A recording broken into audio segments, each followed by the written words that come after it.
Welcome back. This is Abhijit from the MarkGator.com team, and I have with me Mark himself. Hi. We've talked often about Mark's fascination with camera bags, and guess what? I understand that Mark has yet another bag. What have you got for us today, Mark? Just one more. I've been looking for a bag that didn't shout camera bag for a long time. I don't know whether you've got a bag. Have you got a bag here? That's my handy kind of everyday tote around. I've actually got one of these as well. Surprise, surprise. Surprise, surprise. I've actually got the slightly larger version of this. This is the Low Pro, is it? Yeah.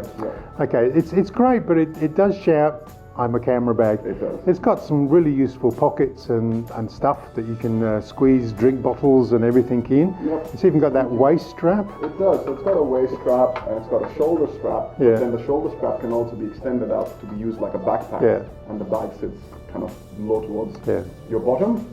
Very, very handy, but as you said, yes, it's, there's no hiding the fact that it's a camera bag. Okay, so I was in the market for maybe spending a little bit more money, to be honest, and just having a bag that looked really quite smart. It could double up as both a camera bag, but also I could go and take my 13-inch Macbook Air. It's got a pocket in the back for that. And so I could go and do some presentations or lectures, but also take my camera gear with me as well. So at the moment I've got about 5 kilos worth of stuff. This is an ONA bag.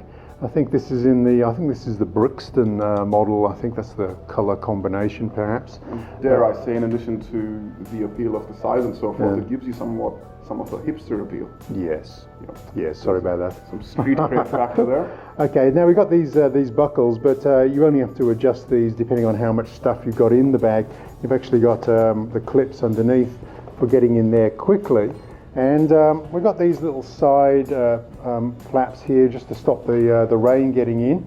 Now I'll just quickly just empty the bag so you can see what I've got going in here. A bit of room for you. Okay, so in here I've got an A7R2 with the 55 1.8. This probably is probably one of the most popular lenses in the lineup. Really sharp, a little bit of kit. And so that's going to be on the camera pretty much when I go shooting, and I'll have to switch out to other lenses. Now I do have a 35mm 2.8 as well, so if it's predominantly street that I'm going out there and I don't need that 1.8 sharp focus lens, then I'm going to switch that out to the 35. But I don't have that in the bag because what I've got in the bag is my really probably my favorite lens at the moment. This is the 90mm macro. Yes. I think they've tested this as the sharpest lens ever on DxO. And we've also got in here my favorite landscape lens at the moment, which is the 1635. And just to show you that this relatively small bag can take very large lenses there, I've got the 70-200 F4 zoom lens. Sharp, wide open, great for a range of things. With these 4 lenses, I feel I can cover pretty much everything. There isn't anything else in the bag for 5 kilos, but you can see the sleeve there for my 13-inch laptop. There's a couple of pockets down here. You can get your bits and pieces. No one should go out without a spare Sony battery, and a few memory cards. A pocket here if I'm carrying an umbrella or a drinks bottle. That's all pretty much I need. There's another pouch at the back which I can newspaper, pair of fingerless gloves for cold morning shooting, that sort of stuff. But I just feel that this is a sort of bag that does justice to the premium lineup, which obviously is the A7 system. And so it looks like it's a respectable bag for a respectable camera system. It's a very smart looking piece of luggage as well. Kind of lends you a slightly executive feel. Yeah. And definitely brings you away from looking like you're lugging around a bunch of expensive camera equipment. Yeah. And that's really what I was looking for. I still will use the other bags, as we've seen. We've showcased a couple of bags. One of the great things is I will still use a backpack sometimes for moving a large amount of camera gear at one time, but I don't work from a backpack anymore with these mirrorless systems. I'm working from shoulder bags.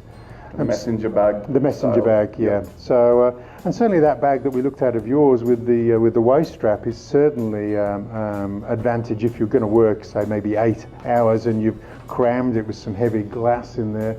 I think that does make sense. But otherwise, if you're just going out with 5 kilos, I'm more than happy for working for half a day with this style of bag. Yep. Were you happy with the build quality? Would you say it's not just a pretty face? No, it's apparently it's their, I don't know whether they're hand stitched, but they're certainly giving you that feel that they're sort of handmade in Italy. It's like buying an Italian pair of shoes. I think you're getting that sort of feel of quality in there. Nice little handle at the back for hoiking that up off the ground before you sling it over your shoulder. Yep. Beautiful stitching and little detail on it as well. Yep. And original brass bits on it as well. Yeah, not just kind little of brass bits. Fall metal. Some people will be a bit wary of the addition of metal on this, but I actually quite like it. I mean, some people believe that metal things shouldn't be on camera bags in case you accidentally scratch something, but I'm reasonably careful with this gear. And when I'm working, the flap will be just open like that, and I'll be working like that. So there's the camera, the lens is just going to drop straight in the bag, and that's very soft interior. So I don't think there's any danger of it going anywhere near those brass elements. Very good. Well, thanks, Mark, for sharing with us your latest bag acquisition. I'm sure it won't be the last, but it's my favourite at the moment. Well, stay tuned. We never know what Mark's going to have in his bag of tricks. Don't forget to subscribe and leave us your thoughts in the comments below. Thank you.